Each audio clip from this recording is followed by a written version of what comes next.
ensure the security and continuing stability, the Republic will be reorganized into the first galactic empire.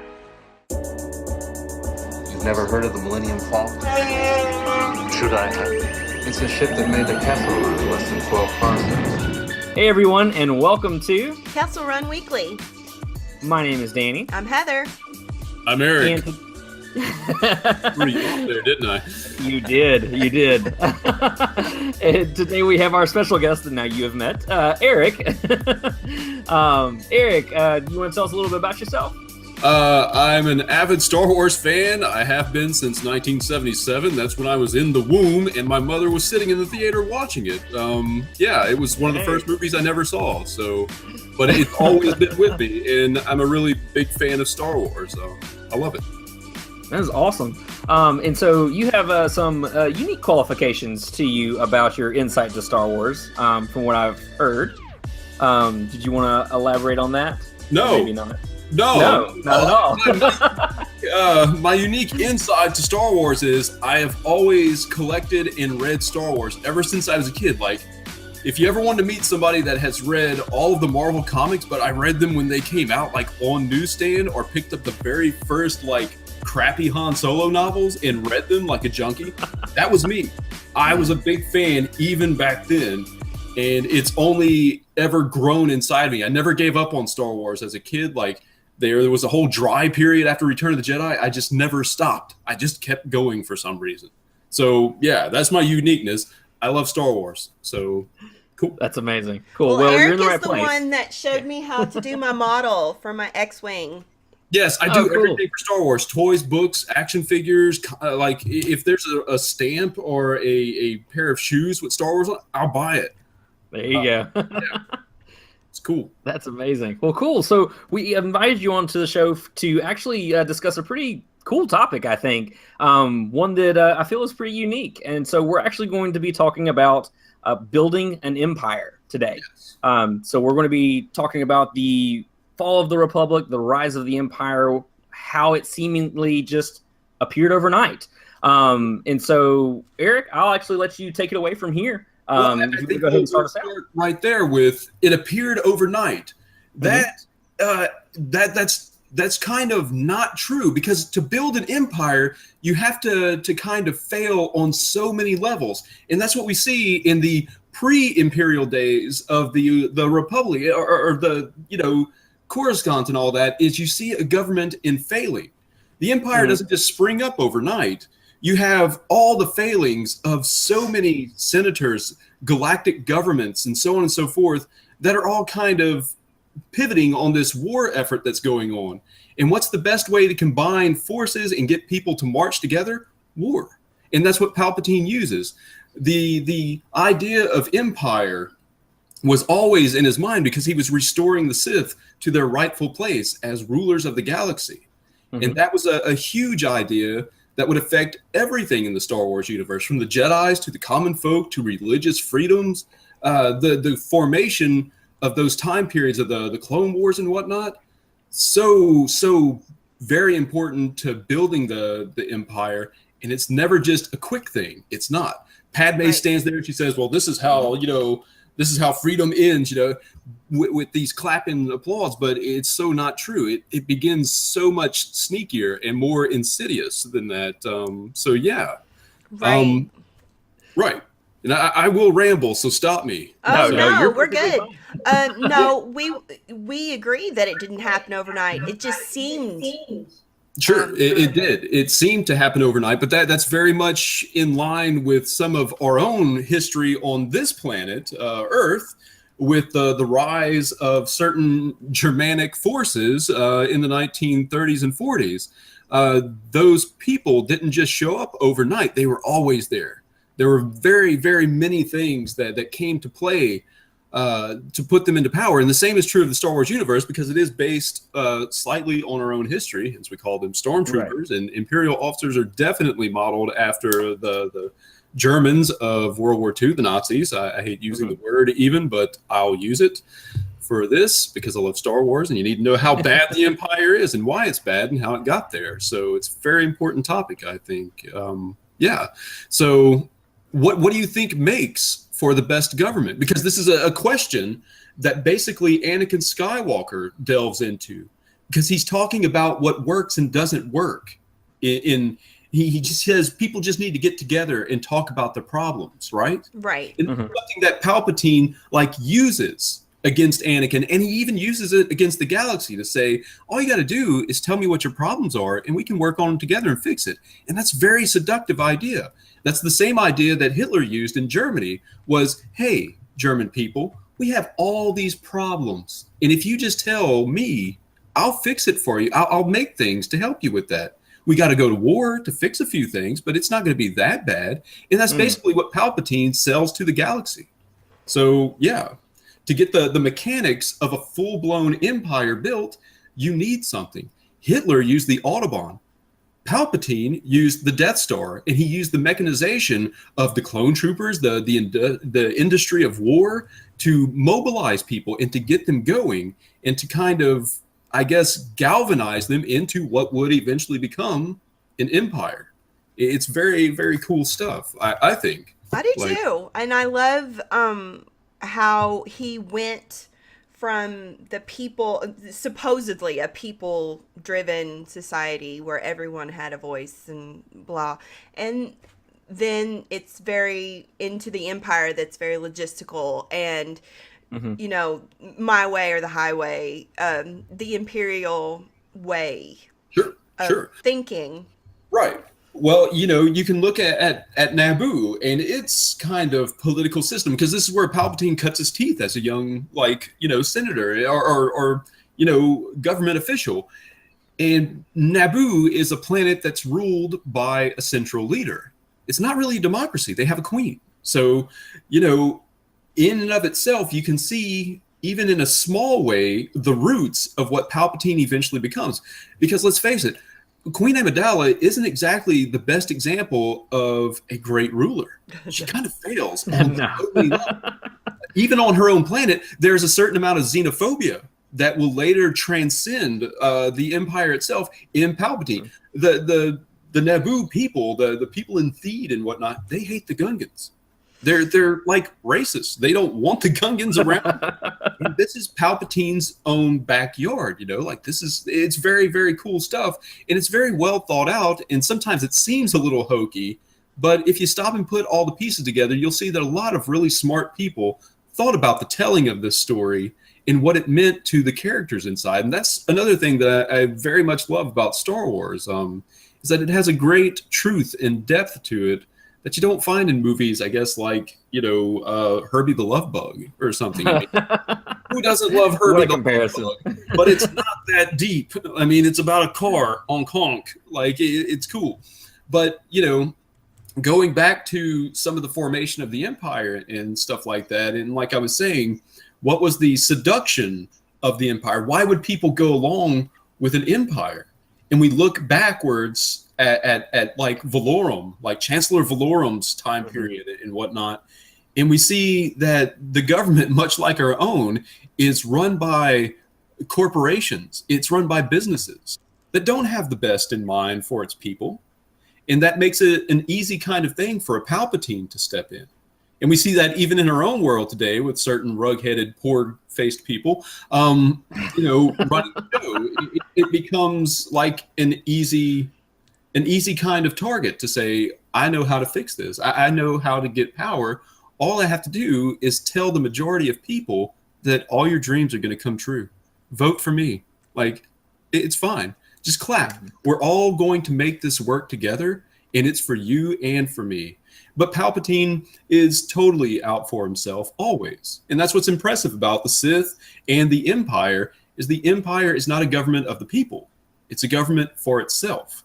And that's it. That's all it cares about. So, yeah. What do you think about that? I think that Imperials, it's easier to let someone make decisions for you in a lot of ways. that you can sit there and you can say, oh, this is what's important to me because this is what's supposed to be important to me.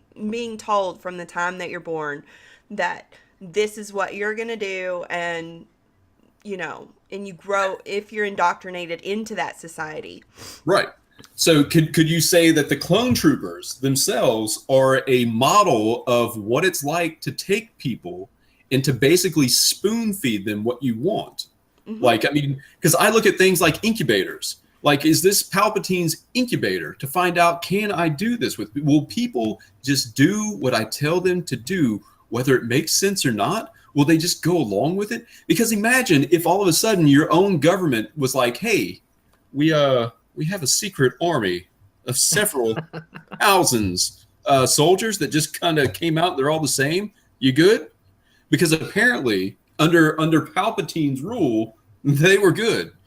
Everybody was like, oh, wow, great. A secret clone army that no one knows where they come from. We will totally accept that. Right. And awesome. So in my own day and age, I can see that going over kind of, but simultaneously, I think I would end up on the side of the rebels, or at least a smuggler. Yeah, they got better clothes, I think, than the rebels. I mean, rebel clothes kind of look lame. They look like they're working at, you know, Jiffy Lube or something with big helmets. I'm totally a rebel, so. Yeah, no, that's okay. You'll enjoy your Jiffy Lube outfit and giant helmet, like you know, because they're very ridiculous looking helmets. You have to admit that. I do. The helmet itch in Star Wars, though. I mean. Yeah, because like the Rebel Trooper helmet that you see in A New Hope, that's a flak helmet for British artillery guns. Just in case you didn't know. Huh, I didn't know that. Because they can buy all that stuff for like on the cheap, you know, for the special effects department. And yeah, so the Empire. What effect does the Empire have on alien race relations? I mean, that's a huge concept in Star Wars as well, because we see the enslavement of the Wookiees and the subjugation of Kashyyyk. We see, you know, the spice mines of Kessel, you know, that the droids are afraid. Droid rights. I mean, you wouldn't think that toasters need rights, but you watch C-3PO and R2-D2 try to walk into a bar on a crappy little Outer Rim world, and people are still anti-robot because they remember the Clone Wars. Some of those guys were like, robots killed my families. Robots killed my planet. Like, there will be no robots, no droids allowed in here. So that's a huge concept to say, you know, the Empire, it doesn't just affect the military, it affects all parts of life. And I was telling Heather recently about a really cool book called Guardians of the Will. And it's about some of the characters from Rogue One, their little backstory and stuff like that. And it shows like the occupation of Jeddah and the closure of the Temple of the Wills, and what the Empire kind of takes from the people by harvesting the Kyber crystals is their hope. It's their faith. Like, they shut down their temples and they literally begin to mine a sacred gem to this religious order, and they have no care for that whatsoever. And it's a very, very fascinating concept, because you look at other facets of the Empire and you begin to realize that it has no place for spirituality. It frowns upon it, actually. It has no place for individuality. And it has no place really for what I call the essence of the Force, which is all living things. It's not alive. The Empire is slate gray. It has no decoration. It's just a dead thing. It's logistical. It's very mechanical. It's logistical. It's utilitarian. Like, we don't waste. Hence, TIE fighters don't have hyperdrives or shields or anything, really. Because why would we waste that on just people stuffed in like tin cans flying around space? It's silly. We can just put more of them in there. And if we don't have more, we'll just grow them in like some tubes, because we did that and it was okay. So yeah, I mean, there's so much that you can look at the Empire and say, wow, in comparison to your own world and your own day and age. Because that's kind of what George Lucas was doing with his story. This was almost a parable of the Vietnam War. Like, he was looking at so many interesting things, you know, because George Lucas, you wouldn't think it, but he's a very smart guy. You know, he's not just some guy with a double chin that quietly beeps in the corner. He's a super duper smart guy. And looking at Star Wars, the original, like New Hope, Empire Strikes Back, Return of the Jedi, that's a lot of commentary on not only World War II, but also on the Vietnam War that George was very familiar with because he was a college student at that time. So war was very, very, very much in his mind. And what causes it? How do we get there? That's the story of Star Wars. And that's what we find so fascinating 39, 40 years later. I think it's like 40 years later, right? 40, because, yeah, I'm 39 years old. Like I said, I got to see Star Wars in the womb, which means I never actually got to see it that first go around. But I heard it at least, I think. Something stuck. Yeah, so it's very deeply entrenched in my old brain pan there. But yeah, so what effect, in your opinion, also did the end of the Jedi for the Imperial period, the Imperial era, how did the vacuum of not having the Jedi affect the galaxy? Anybody? Danny? Well, I mean, as far as far as how I've always felt about the absence of the Jedi, I mean, it to me it was the absence of hope, because you see time and again in Rebels, in Rogue One, even down to Battlefront 2 that's about to be coming out. It's something that they deal with, where Iden Versio even goes to she's talking with her father, and he's like, well, what is the device of the rebels? And she smirks and says, hope. And so it's all centered around this hope of there's no one to save us. This is what it is, and it's never going to change. And it's kind of this endless just blackness, basically, is what it seems like. And taking the Jedi out of the equation eliminated, for one, opposition, but mostly it eliminated hope, the hope and the freedom that the Jedi represented, I feel. Sure. So what do you think made it easy for the peoples of the galaxies to turn their backs on the Jedi? Like, I mean, I know that like, there's the whole, like, they tried to assassinate Emperor Palpatine, like, you know, propaganda piece and whatnot. But, I mean, the Jedis were guardians of the galaxy. They were superheroes that went around killing people all the time and destroying stuff. Absolutely. And, you know, I mean, at the end of the day, were they their own, you know, they had no body above them to, you know, rain down, hey, look how much collateral damage you did on this particular thing. So once again, going back to what makes an empire is that you can't have, and this is what is seductive about Palpatine's empire, is that pre-Palpatine, you have an entire group of assassins running around independent of the government, doing as it pleases with no real repercussions other than we'll take care of it, whatever our own do. And I mean, that's a neat idea and everything. And I mean, we all know Obi-Wan Kenobi and Yoda, you know, they're all lovable characters and whatnot, but really on a more human level, that would be very unacceptable in your day and age. And I think that at the end of the day, most of us would find ourselves very much in line with the Empire in that thinking.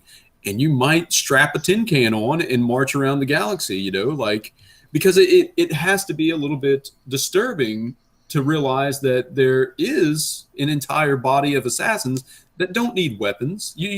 They can choke you with their minds. They can pop your head like a grape with a mere thought, and there's no way of knowing who's who. So, and I feel like the original, I mean, obviously the original intent of the Jedi was not to be soldiers, even though a lot of their training and everything trained them for the worst case scenario to be defenders.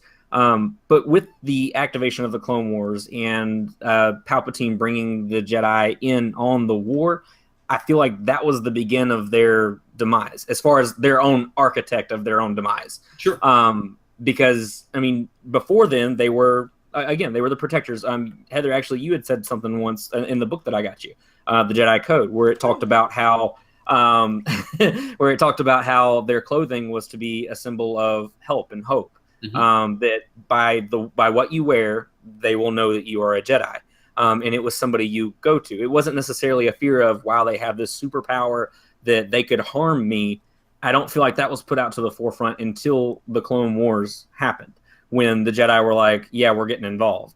And at that point, that's where I believe the assassin side of it came on, because people saw what the Jedi did. They saw that they could take entire armies down with just I mean, without hardly even lifting a finger. I mean, it was effortless for him, and that's scary. Sure. Well, also simultaneously, you have what is basically a Jedi that's responsible for the formation of the Clone Wars, or the Clone Army, I should say, in the form of who is Darth Tyrannus and all of these guys. Like, I mean, Master Sifo Dyas, like, who's that?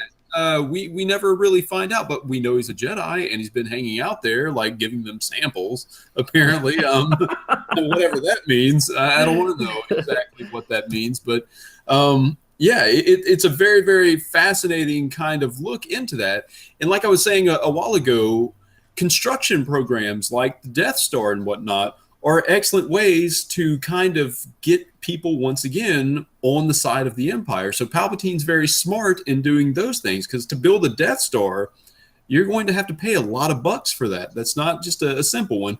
And using slave labor, because once again, talking about our own history, with Adolf Hitler, he built the Autobahn, which was a huge construction project, and he updated so many things, but he did it by either creating a vacuum of people who once did a job, so now Germans can get those jobs, or he had an instant workforce that worked for nothing to complete these jobs. So it's a very, very fascinating dynamic, and something that George Lucas was very much aware of and incorporated into his Star Wars universe, And I mean, you can imagine some of the conversations that he and Steven Spielberg must have had about this very subject, because they're very close friends, during this time period where they're working on these movies. And Steven Spielberg, of course, making movies like Schindler's List and being Jewish himself, was probably, I can't believe that George Lucas didn't use some inspiration from Spielberg or his friendship with Spielberg in the kind of, look at what Palpatine is as this kind of horrible dictator. So yeah, it's very, very fascinating stuff. And that's part of what I really like about Star Wars as well, is that it has a kind of alternative or like a weird historic kind of thing going on where it's talking about us, actually. I really like how Star Wars is not glorifying war. No, not at all. Like Pirates of the Caribbean, pirates are like awesome and everybody wants to be a pirate. Well, we don't all want to go into Star Wars, because although the lightsabers are cool, we don't want to go around having to be fighting and killing people and so that is one thing. Some of us don't. I don't mind that. Like I admit I would either be a smuggler or B, I'd probably be a Sith Lord, but like a really crappy one. So it would be great. I would probably be taking people out for their Star Wars collectibles. Like, my absolute power would just be like, I'd go to Toys R Us and take it. Because you could like force snatch it, and better hurry if you're going to go to Toys R Us. Well, speaking of evil empires coming to their demises,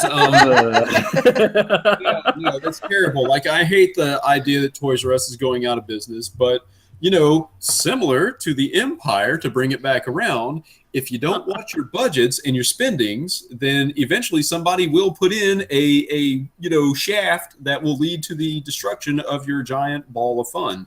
So, yeah. Like, Toys R Us for years has clogged up the shelves with really Pookadook action figures. Like, have you seen some of that stuff? It's really horrible. So they will suffer the wrath of their own actions, just like Emperor Palpatine. Yeah, Jeffrey Giraffe picks up somebody and throws them down the shaft and explodes into a ball of light. That might just be all right. So that's my opinion. Everything revolves. That's right. So... yeah, but do you think that porgs played a part in the destruction of the Empire? I don't, actually. No, we have something even better, which is, vicious teddy bears that played a role in destroying the Empire. And once again, talking about our war similarities, this was for, I think, George Lucas, not only a marketing bonanza, but it was also a kind of nod to the events of the Vietnam War, where you had a horrifically, and I mean, I say this with no experience in the Vietnam War, because I wasn't there, obviously, but you had a superior army that was armed with the most advanced mechanized machinery. And then you had the other side of the army, of the Vietnamese army, and they were armed with sticks and shovels sometimes, and they were competitors in the same arena. They knew their environment. They knew how to fight with what they had. And this is the key to the Ewoks. You have a bunch of dudes running around in white suits in the forest. I mean, can we go back to the British running around colonial America in bright red jackets and wonder why was it so easy to shoot them? Maybe it's because they look like giant targets. So, plus the Ewoks were hungry. The Ewoks were freaking hungry. Who wouldn't be hungry? They've been camping for years, forever. So just hanging out, playing the drums, and sitting in trees and stuff. You know, like you don't know how hard it is for me not to cuss right now. Yeah, I almost said a word. And anyway, but yeah, the Ewoks are basically a commentary because they were supposed to be the Wookiees. Like, if you don't know anything about the you know, what was almost in Return of the Jedi, you know, because you can find some great making of books and stuff like that. And they were supposed to be the Wookiees of Kashyyyk. That's where Return of the Jedi is supposed to end.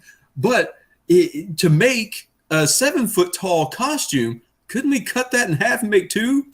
So we can make a Wookiee. It's cheaper. Like, or we can make an Ewok. It's cheaper. For every 1 Wookiee, we get 2 Ewoks, maybe even 3.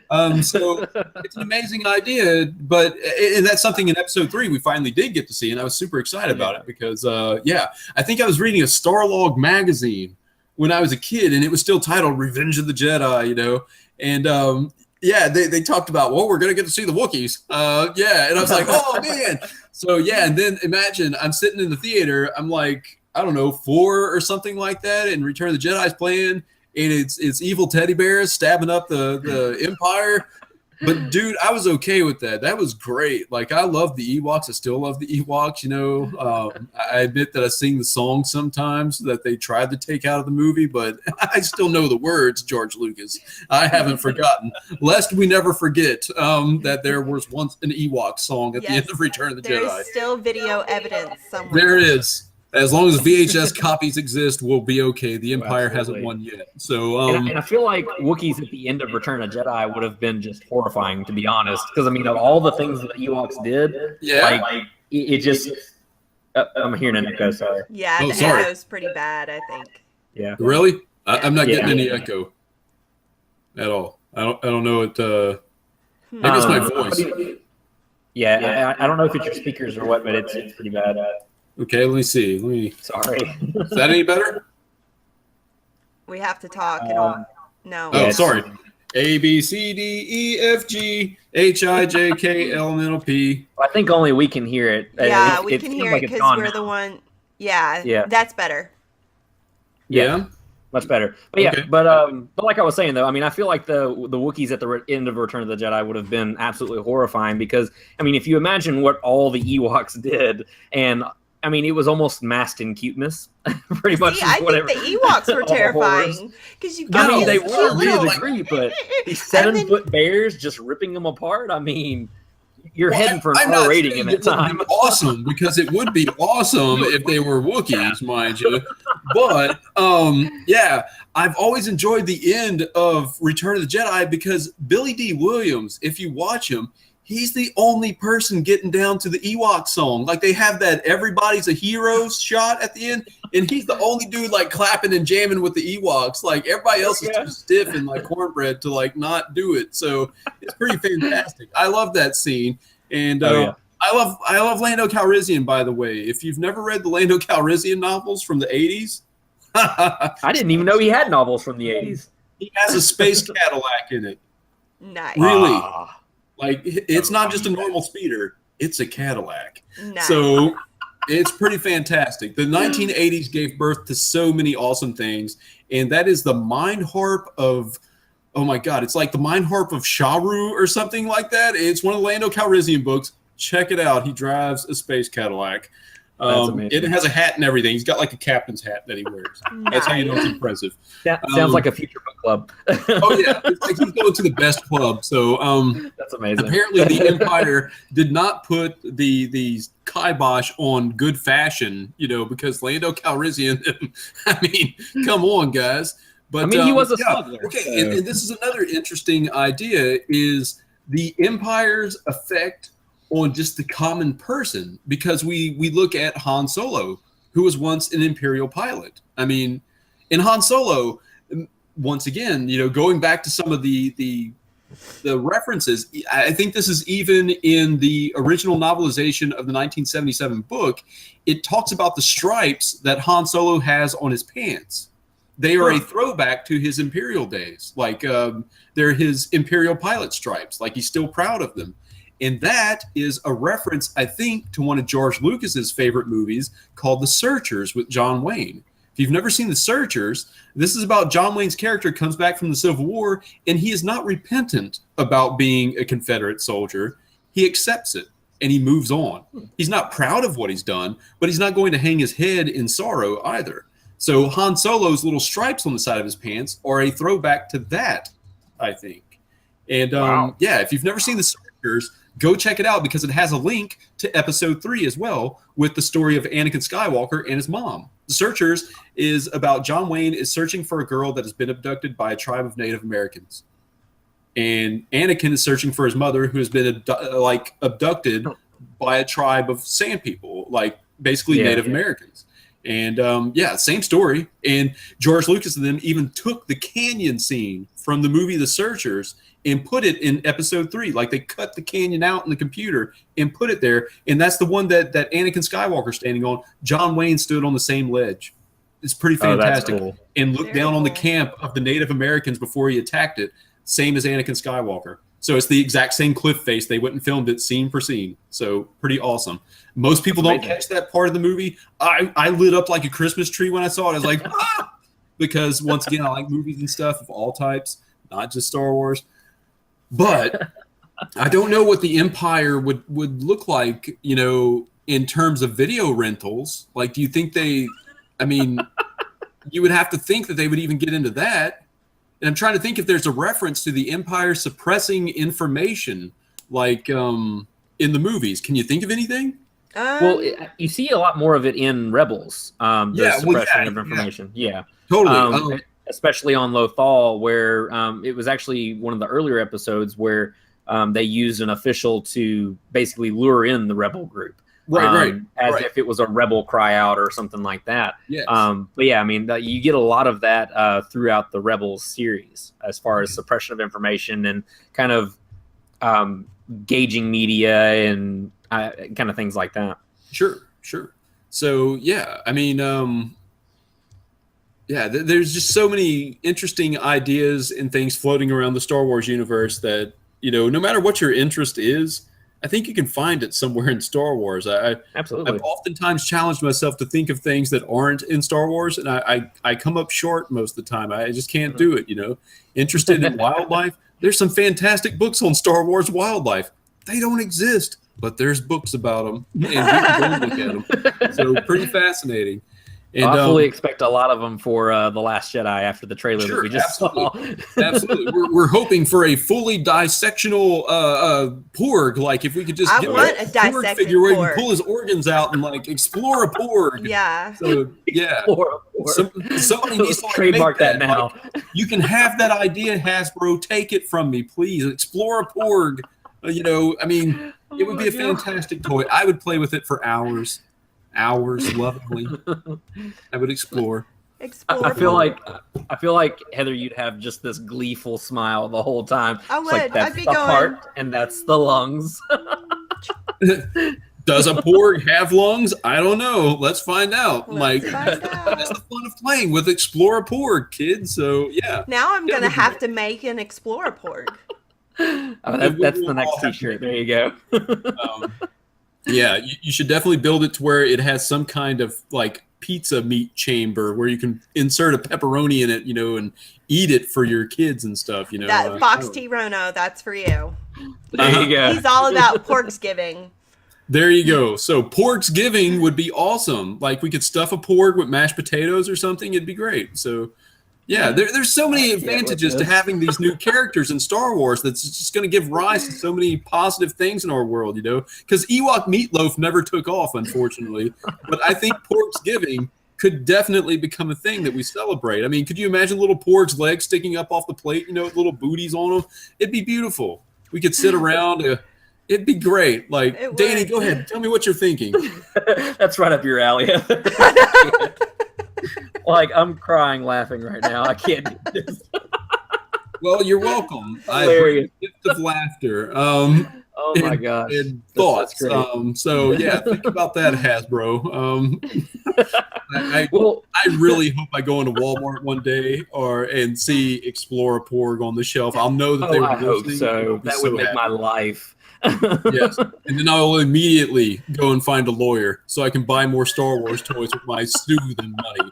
I won't actually sue them. I will hold them ransom for more products from them. I'll be like, you must build Jabba the Hutt's toilet for me. You will do it, and it will come with a Porg.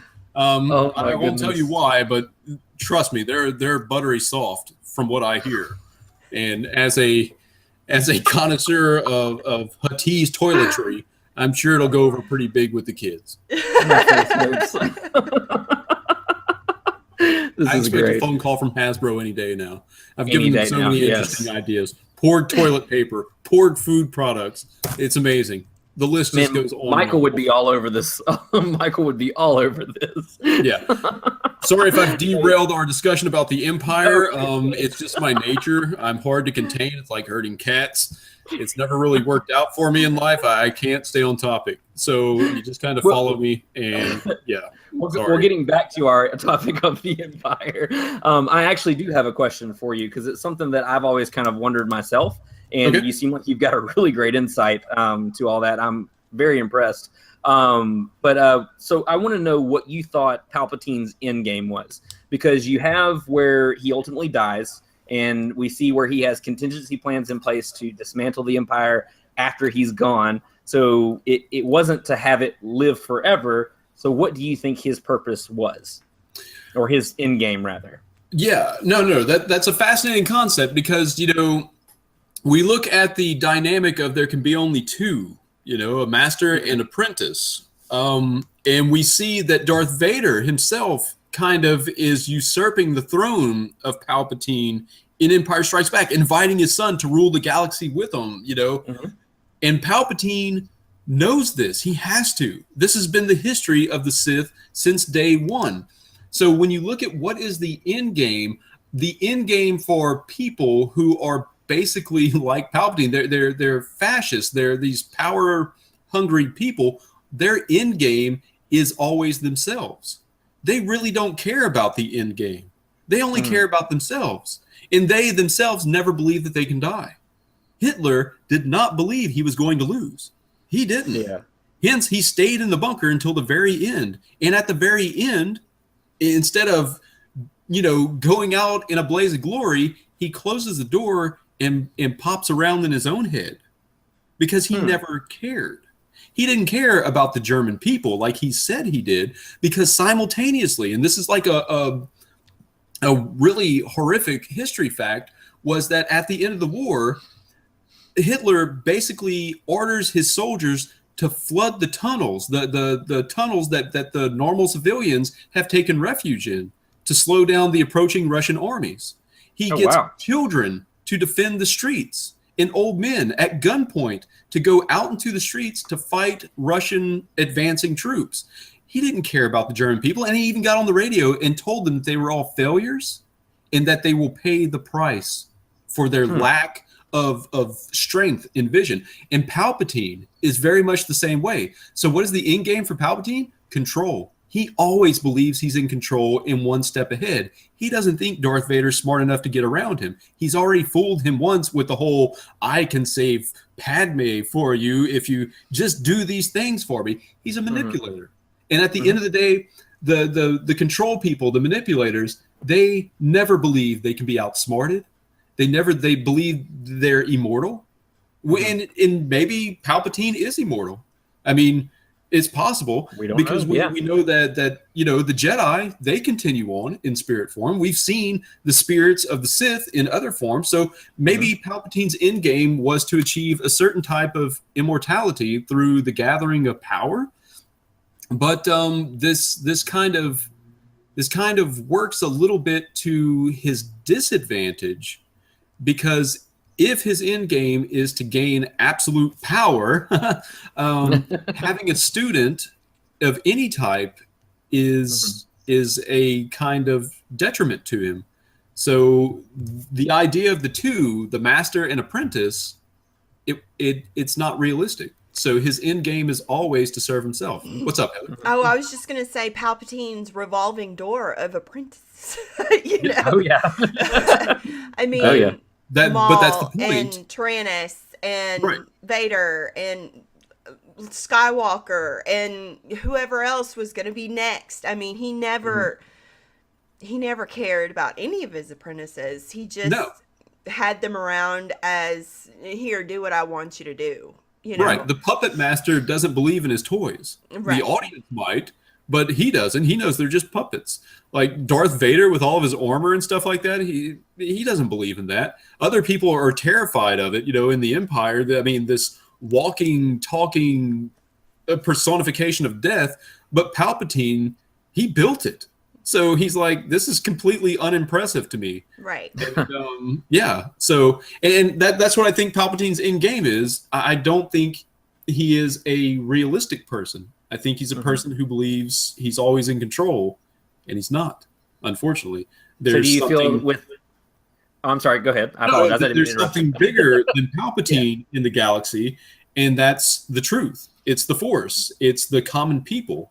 And whether there was a Jedi or not, they would have killed Palpatine, because what kills Palpatine is him sitting inside the Death Star while just normal rebel troops are taking out the power generator.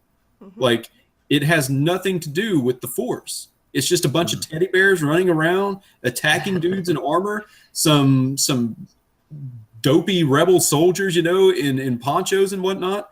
That's what brings down the Empire. A really bug-eyed Celestian and Lando Calrissian and Wedge Antilles. See, that's what I love, though, is that the normal, you don't have to have the Force. You don't have to be special or, extraordinary. You can just be regular and you can still make a difference. Indeed. I often find if I'm regular enough, I can make a difference too. There you go. I eat porg every day, and it keeps me completely regular, kids. Like, so explore porg and enjoy your porg toilet paper. Compliments of Eric. I hope it happens. But sorry to get off track again. No, you're good. That's my answer to that question. Yeah, my question for you actually. So you said that his end game was control. That he never thought that he would need an end game. So do you believe that his, I guess, contingency after death that he put in place, that we actually see playing out in Aftermath and the new Battlefront game, do you feel like that was him assuming that he would be immortal? Well, yeah, but he says so. He says that he's learned to cheat death. That's core to who he is. He himself, as Darth Sidious, not as Palpatine, but as his true self, he is Darth Sidious. He learned to cheat death, to control even death itself. So that's why there is no plan for Palpatine beyond, I will be here forever. So try as you might to kill me, I'm here. I am the controller of death itself. And that is the ultimate power, isn't it? That is absolute power, is when we control death. So Palpatine has no end game. He doesn't have to. He can sit on his throne and rule the galaxy forever and ever. So what is the Battlefront 2? Have you seen the trailer? Yeah. So what is his project? What is Cinder? Operation Cinder. Operation Cinder. You tell me. I haven't played the game yet. We haven't gotten to play the story mode either. It's the trailer for Battlefront 2. Yeah. So the messenger comes in and says that we're activating Operation Cinder and talks to Commander or I don't know if he's Commander Admiral. I think it's Admiral Versio. He talks to him about how, hey, I have a certain targets. They're strange, but these are what our Emperor commands, and so go do them. And so I don't know if we don't know right now if it's a dismantle such and such, or if it's like a self-sabotage kind of thing, or what it might be. So I was just wondering, as far as, so assuming that he has this plan in place. What do you think that would look like as far as like if he were to have this is my final wish as the emperor. I have died. Go do this for me.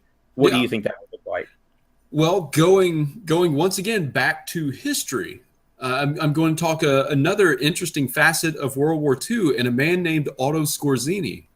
Are you familiar with a man named Otto Skorzeny? I'm not. Okay. He was one of the German elite paratroopers who broke Mussolini out of prison shortly after the Allies had captured him. These were crack commandos. Later on, after the end of World War II, or I should say right up to the end of World War II, Otto Skorzeny and his men bury weapons and money all over Germany under Hitler's orders. They became a unit known as werewolves. The werewolves were supposed to attack by night and disappear. Once Hitler was dead, that was his command, was to wreak hell upon the earth. Like, just do it. Hide this money, hide these weapons. It will be tight for a little while, but you will come out and you will be able to blow stuff up and cause all kinds of mischief and horror. Otto Skorzeny, and this is talking about, the whole angle of what do you think Emperor Palpatine would do? We look to his earthly counterpart, which would be Hitler. And what Hitler did was he mobilized an entire unit of devout followers. And those guys became the real architects of the neo-Nazi movement that were smuggling German officers out of Germany to South America. Hence, we have Joseph Mengele, the doctor of death himself. What is he doing in South America when he dies mid-stroke in a swimming pool? I mean, and that was in the 1960s. He had a heart attack in a swimming pool, I think. How did he get there? How did the German scientist, like one of the engineers of death in Auschwitz, end up in a swimming pool in South America in the 1960s? And it was because of the actions of Otto Skorzeny smuggling these officers and other high-ranking German officials out. And that's what I think Palpatine would do as well to ensure the survival of his doctrines. And that's what the First Order is, kind of.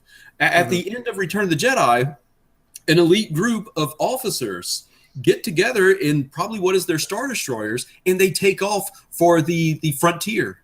They disappear into the outer rim of the galaxy where no one goes.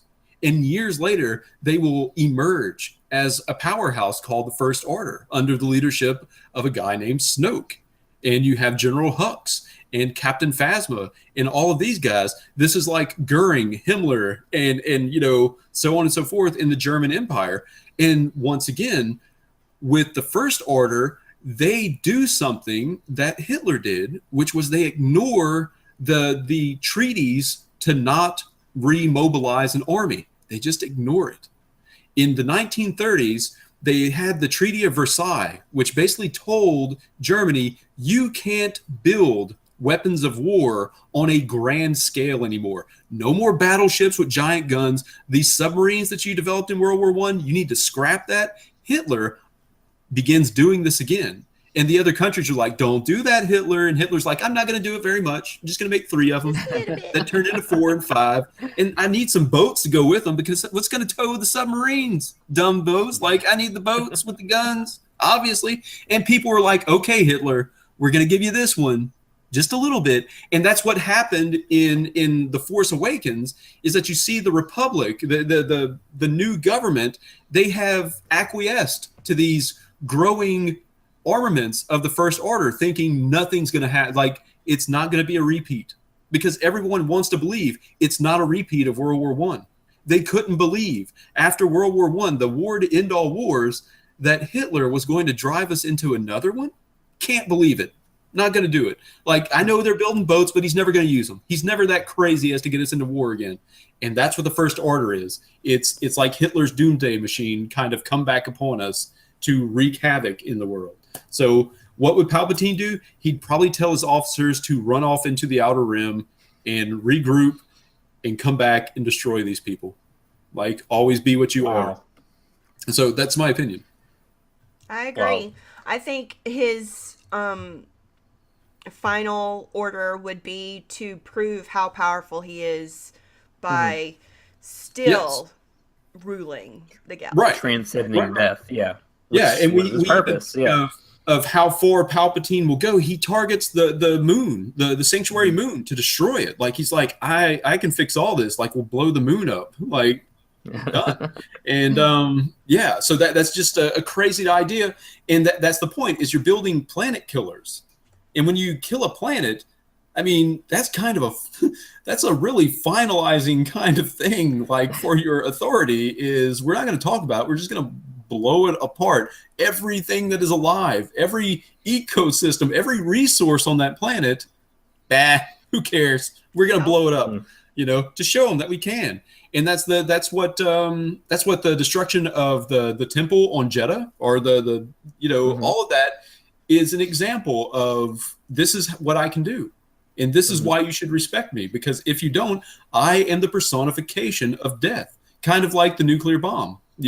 When Oppenheimer pins his famous, I am become death, that's what Palpatine is basically saying, or Tarkin through Palpatine is basically saying, I have become death. I am the final power in the universe. And what is the greatest power in the universe?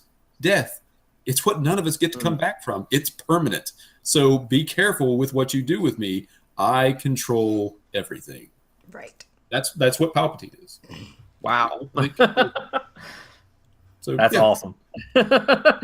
So cool. I mean, I'm speechless after all that, to be honest with you. I mean, I feel like I've gained so much knowledge, and just your insight is amazing, man. I really appreciate you coming on.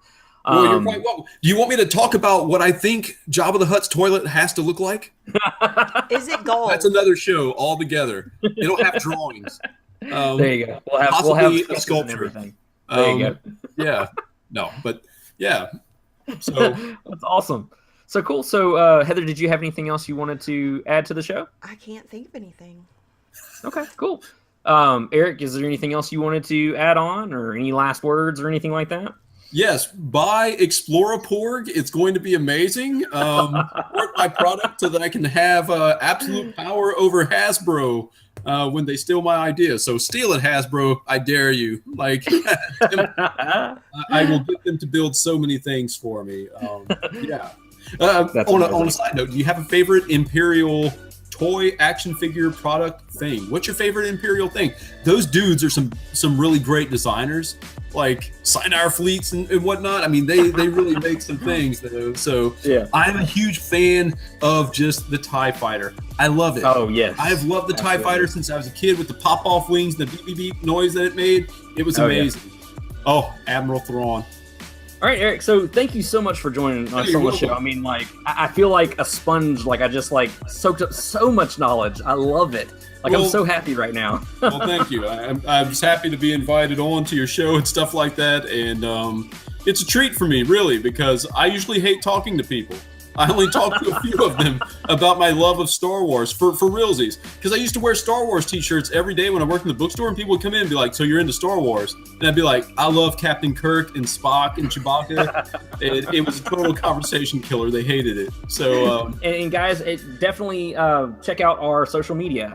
Come follow us on Instagram, Facebook, Twitter, at Kessel Run Weekly. You can find us on KesselRunWeekly.com, and subscribe to our YouTube channel.